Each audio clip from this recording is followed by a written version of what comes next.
Hey everybody, my name is Lisa. I am the Crafty Goddess. If you are new to this channel, welcome. Thank you for stopping by. I like to make stuff. I like to buy stuff to make stuff. I mostly knit. I do a little bit of crochet. I make jewelry, and I like to mess around in the kitchen sometimes. So if that sounds like a fun thing for you to follow, uh, feel free to hit the subscribe button just down here and join in the fun. If you are a returning visitor, good to see you again. Welcome back. Today's video, I am starting a series that, oh, Zoe, sorry if you hear yipping in the background, that's my doggie. She's very happy that her humans are home. Let's put it that way. As I was saying, I am starting a little series that I wanted to do for a while. I'm going to call it Monday Makes. It's basically to show off some works in progress and some finished objects that I've finally succeeded in conquering. Number one. And number two, kind of help keep myself in check and maybe be a little bit more regular on this channel. My work schedule is, I don't want to say relaxed, it's part-time. The work-life balance is amazing, but I figure I've got enough time that I can check in a little bit more frequently on everybody and put up a bit more content and, kind of kick myself in a gear. Anyway, so yeah, today's, well, I'm going to say the only finished object I have is what you're seeing right here. This is the second hexagon cardigan I've ever made. The first one I made had your traditional granny square cluster pattern. I made it out of the, if I can find it, I think it was the, I think it was just like the Caron cakes. I don't know if it was the cinnamon swirl cake. Sorry, I had to just sort of check here. It wasn't the cinnamon swirl cake I have here. Um, Maybe it's the one down here. Okay, it is the cinnamon swirl cake. Sorry, my mistake. The colorway that I used, I was a little bit of a departure for me. As I have gotten older, I've discovered that I do like playing with pastels.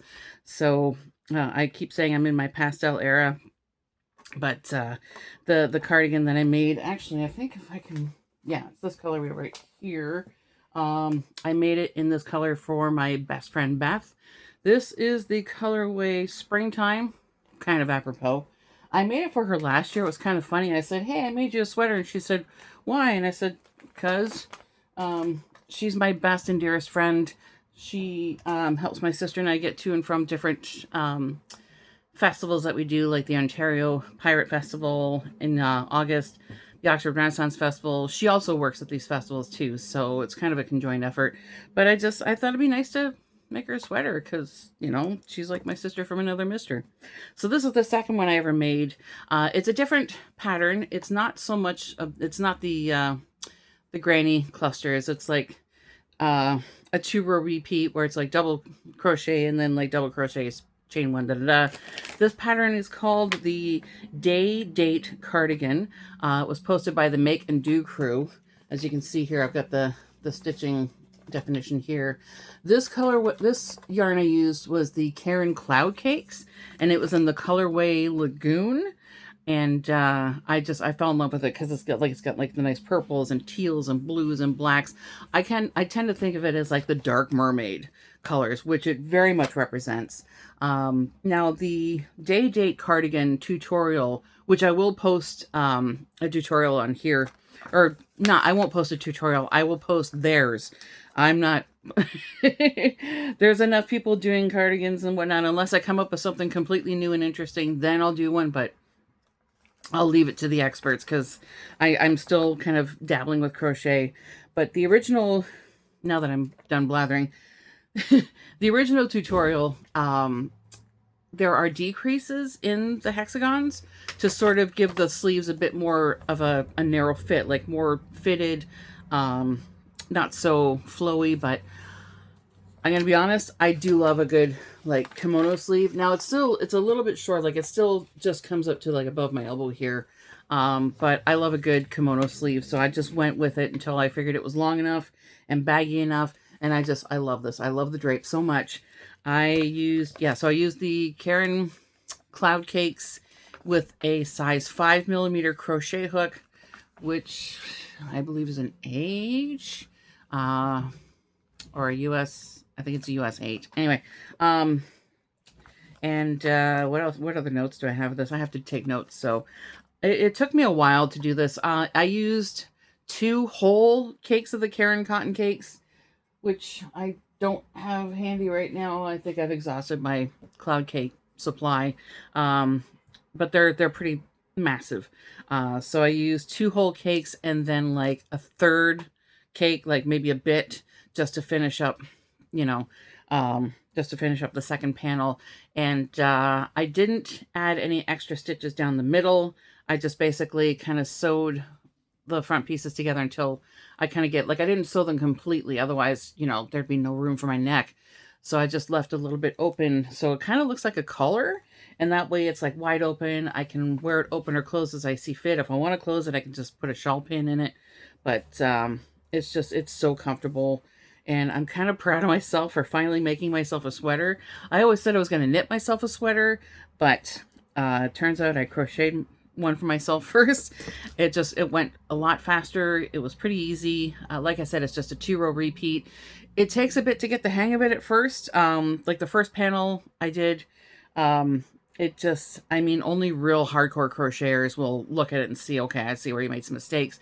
It's just riddled with mistakes. The pattern or the stitch count was just way off, and just did not, I was basically struggling with it. So when I sewed it up, it wasn't like a perfectly, you know, even sewing job. The second panel, flawless, no problem. But it was also my first time doing it. So I allow myself room for mistakes so I can grow and learn and all that fun stuff. But I really like it. It's one of the most comfortable things I've ever made and worn. Yeah, I like I said, I do love the kimono sleeve. I like a nice wide gappy, but that's just me. Not everybody's the same. Like some people like the wide sleeve, but then they, you know, have it like a rib cuff to make it a little bit more, I don't want to say tight at the wrist, but just gathered. Some people like the narrow sleeve. To each their own. Life is too short to wear clothes that you don't like or that aren't comfortable. You know, sorry. Sorry, not sorry. But I actually finished this. I didn't finish this recently. I realized that we're just over the halfway point in March. And I finished this, I think, just around middle of December. So I was wearing this at some of the holiday themed markets that I was doing at the time. Excuse me.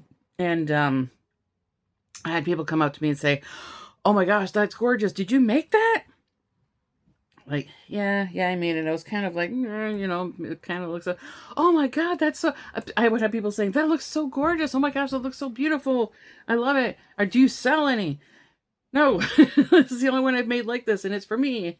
Would you sell it? No, it's mine. I love the colors. And it's just, if anybody's played with the Caron Cloud Cakes, you know how soft and comfortable it is. It's like a polyester base, but oh man, it's just so beautiful. The only downside to using Cloud Cakes is that if you have any pets in the home that shed fur, it's going to pick it up like crazy. So yeah, I've got bits of cat fur stitched in, but whatever. Cat fur is like a condiment in my house anyway. And I am working on a second hexagon cardigan using this pattern, but I'm using the yarn that I just picked up recently from Yarn Inspirations, the Bernat Lattice yarn. It's a nice, smooth, solid yarn, and it does feel kind of heavy. I unfortunately don't have the work in progress with me, but I'm really looking forward to seeing how it works up when it's done. I mean, this is such a beautiful colorway to begin with anyway. I'm using it in this shade, which is Teal Punch. So I'm really looking forward to seeing how this is. I'm smelling a theme with teal here. That's become one of my favorite colors over the past few years, so I'm sticking with it. But I like that. The other project, well, it's not a finished object. It is more of a work in progress. It is a whip. And it's this one right here. If I can pull this out of my project bag, out of my one of many project bags. There goes my needle. Hold on. So it was funny, actually. I was just watching the latest Monday Live from Juan the Yarn Addict, and he was talking about how, you know, if you're cleaning up your room or working on something and you find like a bunch of project bags and it's like, oh, how did this get here? And how long, when was the last time I worked on it, that sort of, that's kind of what I feel like. Not with this particular, but trying to tidy up project bags and you find more hidden treasures. Anyway, so last month I did a video where I posted my latest purchases from Michaels, including the yarn, if I can get this out of here, the Caron Tiramisu cakes. I'll just show you the label here. So I got this in the colorway Berry Bliss. So this is still just the first cake of the Berry Bliss. I did buy a second one just to be on the safe side so I can work on this shawl pattern. Yes, it's still in the needles. It's going to be an asymmetrical shawl. It's got some nice springiness to it. The shawl pattern is called the Summer Net Shawl. I'll show you this here. It's fairly easy. The designer's name is not on here. That's kind of... All right, I will post a link to this when I can. I just don't want the person who created this pattern to go unnoticed because it's a really cute, easy mesh shawl, perfect for spring and summer. The original pattern, unfortunately, I printed this off in black and white because I forgot to do it in color. The yarn that was originally used for this pattern was Malabrigo Arroyo, and a needle size of 5.5. For the one that I'm doing right now with the tiramisu cakes, I am using a 6.5 needle. Now, tiramisu calls for a 6mm needle or crochet hook.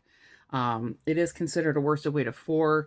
It's got a bit of springiness to it, but which is why I'm using a 6.5.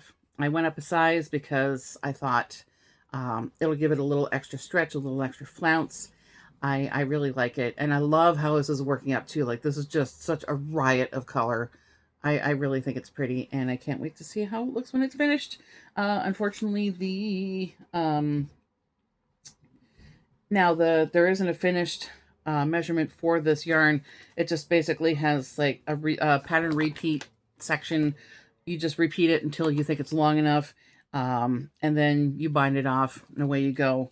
It's basically for knitters amongst us. There are 4 like mesh rows where it's like yarn over knit 2 together, etc. And then like there's 4 of those rows, and then 1 solid garter ridge row where it's just like knit straight across. Now there it is obviously gradual increases. So it is going to be a really cool looking asymmetrical shawl, I should say. But yeah, and then it says to bind off with 1 size larger, like a needle. So I'll probably bind off in like a size 7 or 8 when I'm done.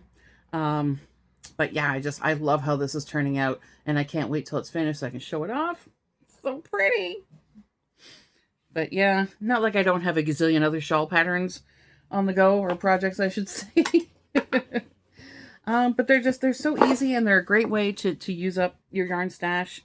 Which is another reason why I wanted to start this Maker Monday series, because I kind of want to hold myself in check of how many projects I'm doing and how much progress I'm making.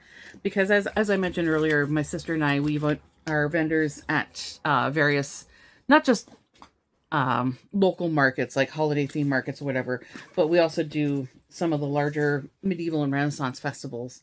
So I have a list of projects that I try to do every year for the different festivals. Like, for example, for the Ontario Pirate Festival, I will make various pieces of jewelry with skull beads on them, drawstring, like knit drawstring bags, like drawstring pouches, whatever. For the Renaissance and medieval festivals, I'll make like little knitted crowns. I like to have those projects done like every year. I have like a year of required items, so this is going to help me keep in check with that. I write everything down and try and do it but month by month anyway, but this is going to be more of a visual reminder for me to keep things in focus. And also to show off what I make and how much I love it, all that fun stuff. I think that's about it. I don't have any other I don't have any finished jewelry objects that I can show off readily. It's just the usual, necklaces, bracelets, like beaded trinkets and that sort of thing. But if anybody's interested in those, I can show those off as well at a later date. But as I said, I'm hoping to keep this a regular feature. And if anybody else wants to jump in on this and let me know what you're working on. I haven't, that reminds me, I know that we have this option called the community option where I guess I can open it up. And if anybody wants to post your WIPs or FOs on my channel board thing, I guess I can open that up if anybody wants to participate. It's not mandatory. Feel free. I'm still playing with that idea. But anyway, I think that's going to cover it for now. I'll try and be back next Monday. I don't think I'm working next Monday. This also depends on my work schedule too, but so far everything seems to be in the clear. But that's it for now. Enough babbling. Thank you so much for watching. If you enjoyed what you watched, please give this video a thumbs up. I appreciate any and all positive feedback. If you haven't done so already, please go down here and click the subscribe button and hit the notification bell. It will let you know when I post more material. And as I said, feel free to jump in on the conversation. Let me know what you're working on right now, what finished objects you're trying to plow through, and we'll swap out some really cool creative ideas. Sound good? All right. Thanks for watching. Thanks for joining me. Please stay safe. Take care. Keep making cool stuff. And I will chat with you again very soon. All right. Bye.